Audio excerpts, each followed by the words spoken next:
Mulai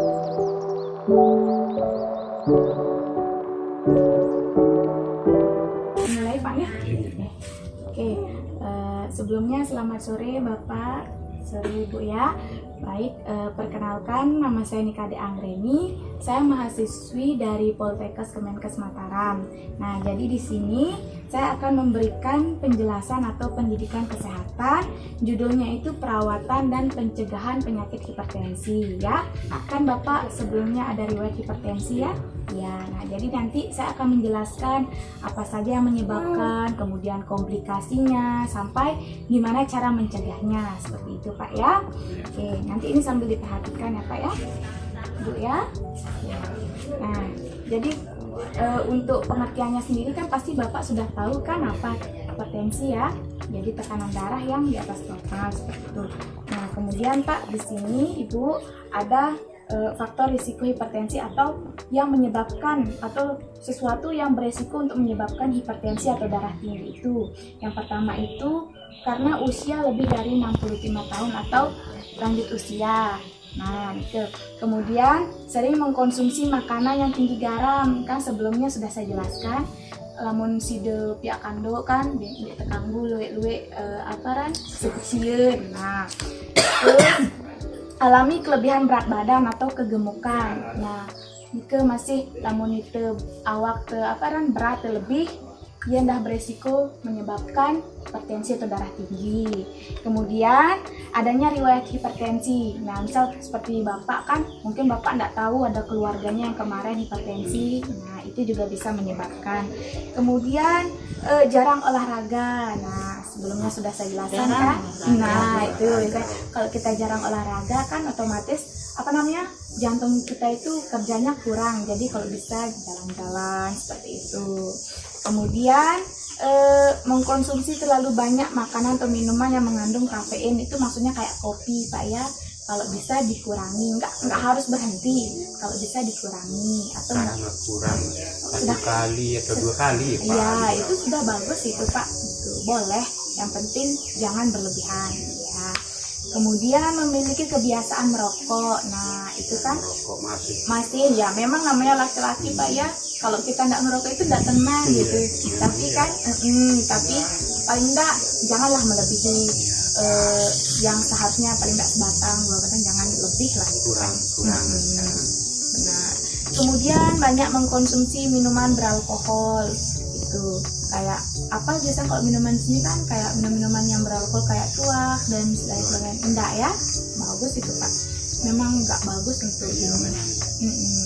Kemudian tingkat stres. Nah, biasanya kan namanya kita kalau lagi nggak ada uang, kemudian mungkin nggak tahu mau dikerjain kan stres biasanya seperti itu. Nah, itu juga memicu darah tinggi.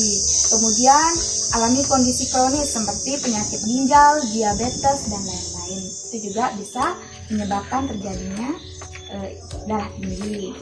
Nah, tanda dan gejalanya itu di sini kan ada yang ringan, ada yang berat. Kalau yang ringan biasanya mengalami seperti sakit kepala, kemudian masalah penglihatan kayak kabur penglihatannya itu, kemudian nyeri dada, telinga berdengung, sesak napas, nah seperti itu. Kenapa? Gejala-gejala yang timbul, misal Bapak kan nggak tahu nih, karena kan misalnya Bapak kan nggak tahu tensinya berapa karena nggak ngecek. Tapi kalau muncul gejala kayak gitu itu biasanya itu menandakan darah tingginya Bapak kumat. Nah, kemudian yang berat ini, gejalanya yang berat itu seperti kelelahan Pak, kelelahan. Kemudian mual, muntah, kebingungan, cemas sampai nyeri dada yang sangat nyeri seperti itu. Terus di sini, nah, ini Pak, kan di sini ada namanya komplikasi Pak. Nah, komplikasi ini maksudnya gini, kalau darah tingginya Bapak tetap seperti itu bisa menyebabkan penyakit lain. Nah, seperti itu. Nah, kalau hipertensinya semakin parah, kalau Bapak tidak menjalankan hidup sehat seperti itu, bisa mengalami komplikasi seperti gangguan penglihatan. Biasanya sampai, kalau yang parah jangan sampai kita seperti kebutaan gitu. Kemudian penyakit ginjal, kemudian ada penyakit jantung, sampai serangan jantung Pak, gagal jantung juga ada sampai stroke kan. Nah, Bapak tahu Ibu nggih. Kemudian di sini, nah kemudian di sini Niki yang jelaskan beberapa cara pencegahan dan pengendalian darah tinggi atau hipertensi. Nah di sini ada 6 cara Pak Bu. Jadi cara yang pertama itu mengurangi konsumsi garam. Nah itu Marat yang jelaskan geruk ini, kurangi garam. Misalnya pas Ibu ya ando kan kurangi garam. Kemudian datang lah. kemudian yang kedua, melakukan aktivitas fisik teratur. Di kompi-kompi Bu. Tahu masih. Melakukan aktivitas fisik teratur. Nah, kayak tadi kan jalan-jalan ringan kan di sini enggak apa-apa. Yang penting sore-sore. nah, itu kan sore-sore kan teduh di sini enak Pak. Biasanya itu biar jantungnya itu bekerja dengan baik Pak. Nah, yang ketiga itu tidak merokok atau menghindari asap rokok. Kalau memang tidak bisa kayak yang saya bilang tadi dikurangi gitu Pak ya. Kemudian diet dengan gizi seimbang. Nah, misalkan si ibu mau dia kanduk kan. Nah, dia sehat menu kan marak sayur, terus kurangi berlemak-lemak, terus bersantan-santan Jadi santan. wah Iya. iya ndek bagus memicu kolesterol rendah biasanya nama menu. Nah terus mempertahankan berat badan ideal. Nah ini kan Bapak kan berat badannya pasti normal ya kelihatan.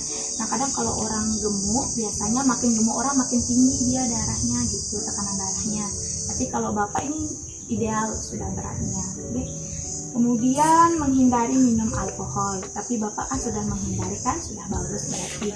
Nah terus di sini ada terapi non farmakologis untuk tekanan darah tinggi. Terapi non farmakologis itu maksudnya kayak terapi yang di luar pengobatan. Yang kan ada terapi farmakologis itu dengan mengkonsumsi obat. Kalau non farmakologis dengan kita membuat intinya yang di luar obat. Nah salah satunya ada dengan pembuatan jus belimbing, kemudian jus mentimun. Kemudian di sini ada dengan jus belimbing wuluh kan, ada kan di sini belimbing wuluh itu ada kan. Nah terus daun seledri, tapi kayaknya kalau daun seledri masih jarang di sini ya.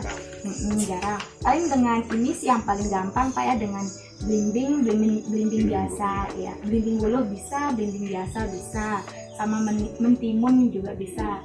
Nah itu Bu bisa lamun dek nara obat. Nah terus beridak gejala-gejala darah tinggi bawah tepian niki marak misal kandu ele akhiran mentimun bau, atau nanti mentimunnya itu bisa dikupas, dibersihkan, terus diparut, airnya itu diminum, itu bagus sekali untuk menurunkan Timun. Iya, timun.